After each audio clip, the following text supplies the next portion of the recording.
Welcome to new lesson. कल के lesson में हमने ये फॉर्म लगाया था अपनी वेबसाइट के ऊपर, जिसके थ्रू लोग अपनी डिटेल सबमिट कर सकते हैं। अब मैं क्या चाहता हूं कि जैसे कोई ये फॉर्म सबमिट करे तो मेरे पास उसकी डिटेल्स आ जाए। तो सपोज करो ये मेरी वेबसाइट है, आप यहाँ पे आए, आपने यहाँ पे अपनी डिटेल सबमिट की।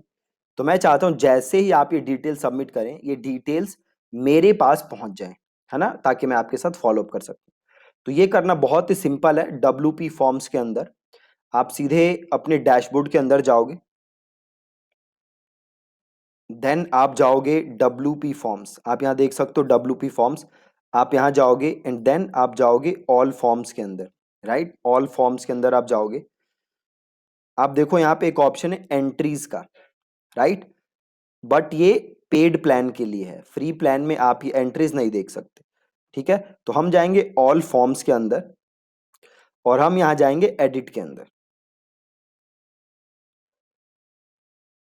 और यहां पे आप देख रहे हो सेटिंग्स है, आप यहां जाओ और यहां है देखो कॉन्फर्मेशन, सॉरी, नोटिफिकेशंस। नोटिफिकेशंस में आपको जानी है और यहां पे लिखा है ना सेंड टू ईमेल एड्रेस। आप यहां अपना वो ईमेल एड्रेस लिखो जिस ईमेल एड्रेस पे आपको कॉन्फर्मेशन चाहिए, आपको डिटेल्स चाहिए। ठीक है, तो यहां पे मैंने अपना ईमेल लिखा। एक बार मैं खुद कंफर्म कर लूं, यही ईमेल है ना? हाँ यही है, तो ये मैंने लिख दिया। अब ये पूछ रहा है ईमेल का सब्जेक्ट क्या लिखना है ना? तो मैं लिख देता हूँ यहाँ पे न्यू लीड और फॉर्म का नाम ऐसे ही छोड़ देते हैं और ईमेल हम वही यहाँ पे डाल देते हैं दोबारा फ्रॉम ईमेल में। दैट्स इट, और आप इसे कर दो सेव और इसे आप कर दो क्लोज। ठीक है, अब क्या करते हैं, अब एक बार जाते हैं और फॉर्म हम फिल करके देखते हैं। अब यहाँ दो सिचुएशन होंगी। एक तो ये होगा कि या तो मेरे पास डिटेल्स आएंगी, ये जो मेरी ईमेल बॉक्स है इस पे डिटेल आएगी, या डिटेल नहीं आएगी। अगर डिटेल आएगी वेल एंड गुड है, अगर डिटेल नहीं आती है तो उसका भी एक सोल्यूशन है जो हम करेंगे, उसके बाद हमारे पास डिटेल आ जाएगी। तो अभी मैं जस्ट एक फॉर्म फिल कर देता हूं और फिर देखते हैं कि हमारे पास आती है कि नहीं डिटेल। ठीक है, फॉर्म फिल कर दिया। अब मेरे पास यहां डिटेल आ जानी चाहिए। सो वेट करते हैं 5-10 सेकेंड, स्पैम में भी देख लेते हैं। ये देखो आ गई, बिल्कुल परफेक्ट है। राइट, तो यहां से इसको कर दो रिपोर्ट नॉट स्पैम। यहाँ देखो आप में से एक दो लोगों ने कल यहाँ से भर के भी देखा है शायद, है ना? जो आप लोग कोर्स कर रहे हैं शायद आप लोगों में से किसी ने भरा होगा, और ये जो है मैंने कल भरा था। राइट, अब ये आ रही है। अगर ये नहीं आती, ठीक है, अगर ये आपके पास डिटेल नहीं आती तो आपको क्या करना पड़ता वो मैं आपको बताता हूं।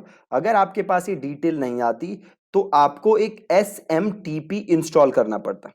SMTP प्लगइन है WP फॉर्म का, आपको वो प्लगइन इंस्टॉल करना पड़ता।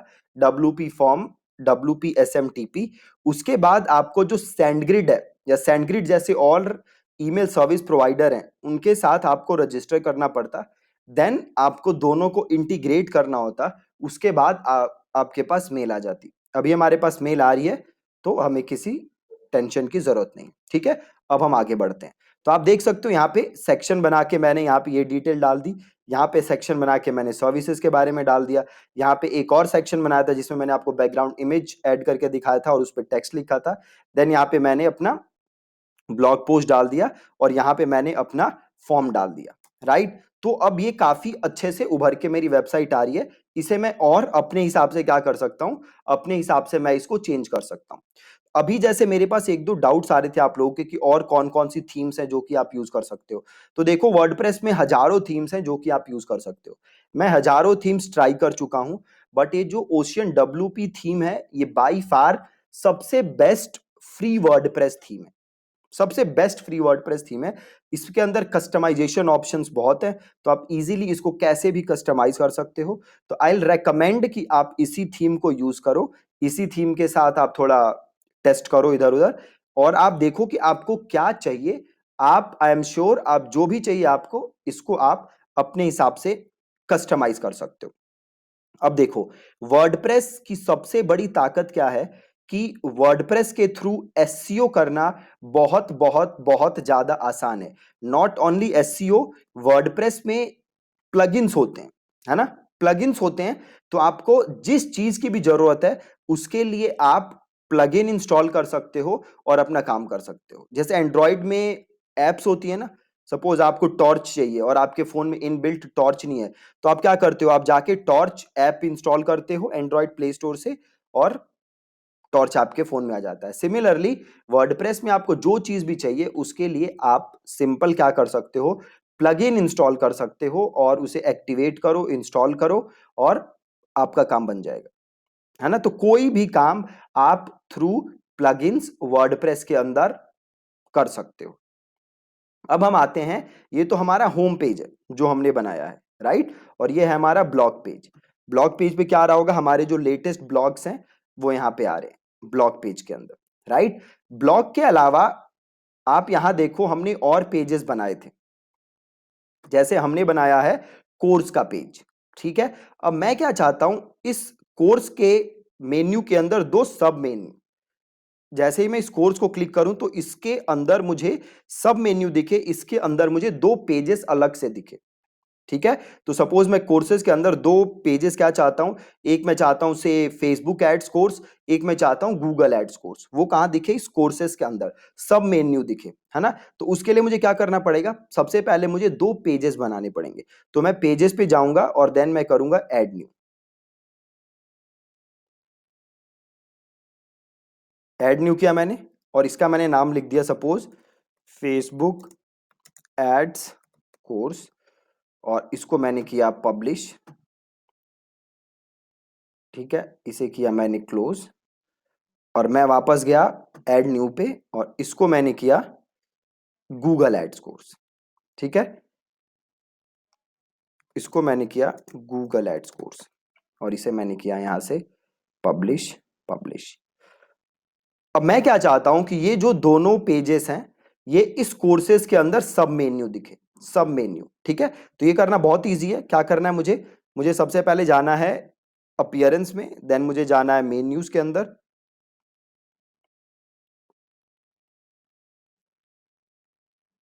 और यहाँ पे मेरा हेडर मेन्यू आ रहा है, ये रहा मेरा कोर्सेस। अब यहाँ पे देखो अभी दो मैंने ऐड किए थे, Google ads course, Facebook ads course, इसको मैंने किया ऐड टू मेन्यू। अब मैं क्या करूंगा, इस गूगल को ड्रॉप करूंगा और कोर्सेस के ऐसे थोड़ा सा आगे कर दूंगा। सिमिलरली मैं कर दूंगा फेसबुक को राइट और इसको कर दूंगा मैं सेव मेन्यू। बहुत ही सिंपल। अब मैं वापस जाता हूं और इसको मैं करता हूं रिफ्रेश। अब आप देखो कोर्सेज के अंदर मुझे दो सब मेन्यू दिख रहे हैं, Google ads course, Facebook ads course. अब अगर मैं कोर्सेज पे क्लिक करता हूं तो कोर्सेज वाला पेज अभी भी क्लिक हो रहा है। मैं चाहता हूं कि ये कोर्सेज वाला पेज क्लिक ना हो, जस्ट गूगल और फेसबुक दिखे, ये कोर्सेज वाला क्लिकेबल ना हो, राइट। तो मैं क्या करूंगा, सिंपल है, मैं वापस आऊंगा यहाँ कोर्सेज के अंदर और इसको मैं कर दूंगा डिसेबल लिंक, राइट। इसको मैंने कर दिया डिसेबल लिंक और इसको मैंने कर दिया सेव मेन्यू, ठीक है जी, डिसेबल लिंक और फिर मैंने किया सेव मेन्यू। अब मैं वापस आता हूं अपने यहाँ पे, अपने वेबसाइट पे, और कोर्सेज का लिंक देखो अब क्लिक नहीं हो रहा कोर्सेज, ठीक है। ये गूगल एड्स कोर्स क्लिक हो सकता है बट वो वाला पेज कोर्सेज अब क्लिक नहीं होगा, राइट। तो हम आ जाते हैं अपने होम पेज पे। अब ये मेरी बाकी पेजेस थे, जैसे ये कॉन्टेक्ट अस है, अब मुझे इन्हें डिजाइन करना है। तो इसे मैं कैसे करूंगा, तो वापस मैं आया कॉन्टेक्ट पेज पे, ठीक है। अब मैं वापस आऊंगा इधर, इधर आऊंगा पेजेस, ऑल पेजेस, और यहां देखो कॉन्टेक्ट अस पेज है, इसको करो यहां से एडिट, और यहां पे देखो ऑप्शन आ रहा है एडिट विद एलिमेंटर, तो क्लिक कर दो एडिट विद एलिमेंटर।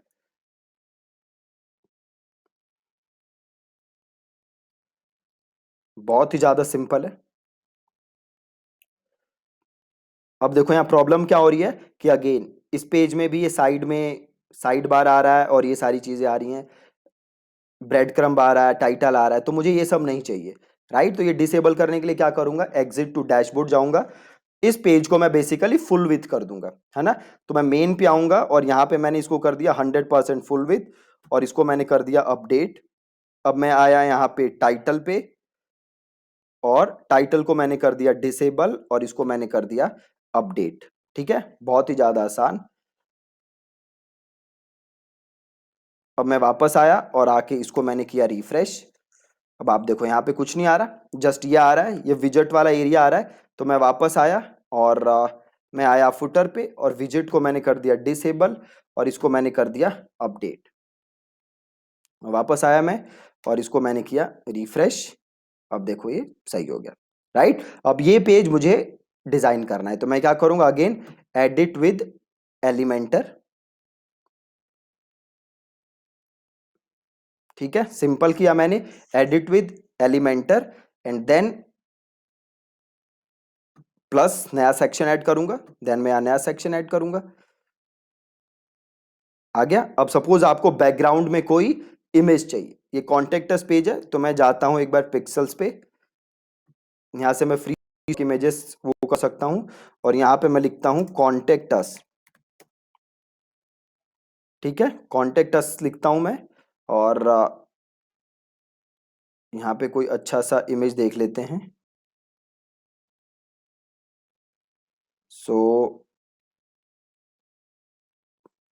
कौन सी इमेज लें, चलो ये वाली ले लेते हैं, इसे क्लिक करते हैं, और यहाँ से इसे करते हैं मीडियम, और इसे करते हैं डाउनलोड, इसे क्लोज कर दो, और ये रही इमेज, इसे करो शो इन फोल्डर, और एक बार इसका साइज देखो क्या है। देखो 105 केबी की इमेज है। तो आप चाहो तो एक वेबसाइट है tinypng.com, है ना, यहां से जाके आप अपनी वेबसाइट को कंप्रेस कर सकते हो, अपने इमेज को कंप्रेस कर सकते हो। तो यहाँ पे मैंने क्लिक किया और इसको मैंने सेलेक्ट किया। अब ये देखो 108 केबी की इमेज थी, इसने कंप्रेस करके 44 केबी कर दिया। अब मैं इसको कर लेता हूँ यहाँ से डाउनलोड। अब मैं जाता हूँ वापस यहाँ अपनी वेबसाइट पे। अब मुझे ये बैकग्राउंड इमेज रखना है ना, तो ये मैंने सेक्शन क्लिक किया, मैं गया स्टाइल के ऊपर, और बैकग्राउंड टाइप में क्लासिक है, तो मैंने क्लासिक क्लिक किया, यहाँ से मैंने इमेज क्लिक किया, और देन मैंने अपलोड फाइल किया, देन मैंने सेलेक्ट फाइल किया, और ये रही इमेज, इसको मैंने सेलेक्ट किया, और यहाँ से मैंने इसको किया इंसर्ट। ठीक है, और पोजीशन को आप ऐसी रहने दो, अटैचमेंट ऐसी रहने दो, रिपीट को छोड़ दो, साइज को कर दो कवर। ठीक है, और आ जाओ लेआउट पे, और हाइट को कर दो फिट टू स्क्रीन। ठीक है, हाइट को कर दिया मैंने फिट टू स्क्रीन। अगर आप चाहते हो तो हाइट को आप मिनिमम हाइट भी कर सकते हो, और यहाँ से आप हाइट को चेंज कर सकते हो। तो अगर चेंज करना है तो ऐसे चेंज कर दो, और स्टाइल पे जाओ, और ये जो पोजीशन था इसको कर दो सेंटर सेंटर।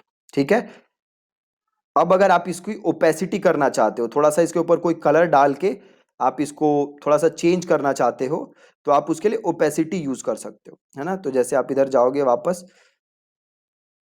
बैकग्राउंड पे, इधर देखो ओपेसिटी का ऑप्शन होगा कहीं, स्टाइल पे जाओ,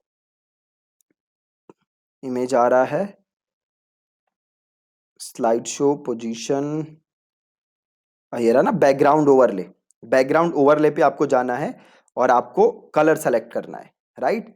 तो बैकग्राउंड यहाँ पे जाना है आपको, और से मैंने लिया ब्लैक कलर, राइट। अब ये देखो कैसे थोड़ी सी इमेज ब्लैक सी हो गई ना, और यहाँ से मैं उसको कम भी कर सकता हूँ। ठीक है, तो ये बैकग्राउंड ओवरले जिसे हम ओपेसिटी कहते हैं, आप वो यूज कर सकते हो। अब इसके ऊपर सपोज मैं लिखना चाहता हूँ कुछ, तो ये मैंने हेडिंग उठाया और लिखा नीड हेल्प। ठीक है, और इसको करते हैं यहाँ पे सेंटर, और स्टाइल करते हैं, टाइपोग्राफी पे जाते हैं, और यहाँ से मैं इसको करता हूँ न्यूनीटो, और कलर चेंज करके मैंने कर दिया वाइट, और वापस टाइपोग्राफी में आया और इसको मैंने फॉन्ट बड़ा कर दिया। ठीक है, और इसको मैंने कर दिया अपडेट। ठीक है, अब इसके नीचे आप और अपना चीज़ें डाल सकते हो, जो भी आपका फ़ोन नंबर है, ईमेल एड्रेस है, वो नीचे आप डाल सकते हो। ठीक है, तो सेम मैंने यहाँ पे एक नया सेक्शन बनाया, एक ये सेक्शन लिया मैंने। ठीक है, और इनर सेक्शन लिया मैंने एक, और इसके अंदर मैंने इनर सेक्शन डाला। और मैं वापस गया और यहाँ से मैंने आइकन वाला उठाया, ठीक है, और इसको मैंने कर दिया आइकन लाइब्रेरी में जाके फोन, ठीक है, ये रहा फोन, और इसको कर दिया मैंने इंसर्ट, ठीक है, और अब मैं ले लेता हूँ हेडिंग, इसके नीचे डाल देता हूँ, और यहाँ पे आप लिख दो अपना फोन नंबर 12345678 9, जो भी है, ये मैंने डमी लिया है जस्ट, और स्टाइल में जाके कलर वगैरह चेंज कर दो, राइट, बहुत ही सिंपल। यहाँ से आप फॉन्ट वगैरह चेंज कर सकते हो, ठीक है। जैसे ये डिजाइन किया मैंने, ऐसे ही मैं इसे भी डिजाइन कर सकता हूँ, और इसको मैंने कर दिया अपडेट। वापस गया मैं और एग्जिट टू डैशबोर्ड। अब इधर से वापस चले जाओ वेबसाइट पे, ठीक है। तो जैसे अगर आप वापस जाओगे कॉन्टेक्ट अस पे तो आपको दिख जाएगा। तो आप ऐसे ही इसको और बढ़िया तरीके से क्या कर सकते हो, डिजाइन कर सकते हो, ठीक है। सो आई होप कि आप अपने पेजेस को डिजाइन कर रहे हो, सही से आपकी वेबसाइट बन रही है। कल के लेसन में हम सीखेंगे कि 6-7 प्लगइन्स के बारे में मैं आपको बताऊंगा वर्डप्रेस के, जो कि आपको जरूरी है रखना अपने वेबसाइट के लिए, ठीक है जी। तो कल मिलेंगे हम नए प्लगइन्स के साथ, प्लस आने वाले लेसन्स में मैं आपको एक ब्लॉग वेबसाइट भी पूरा बना के दिखाऊंगा। ज्यादा ब्लॉग में करना नहीं है, बट मैं आपको दिखा दूंगा कि अगर आप ब्लॉग वेबसाइट बना रहे हो तो उसके लिए कैटेगरी वगैरह कैसे करके आपको मेन्यू बनाना है। प्लस आगे हम ई कॉमर्स वेबसाइट भी सीखेंगे, प्लस हम प्लगइन्स के बारे में और ज्यादा सीखेंगे आगे जाके, ठीक है। So thank you so much for watching this lesson.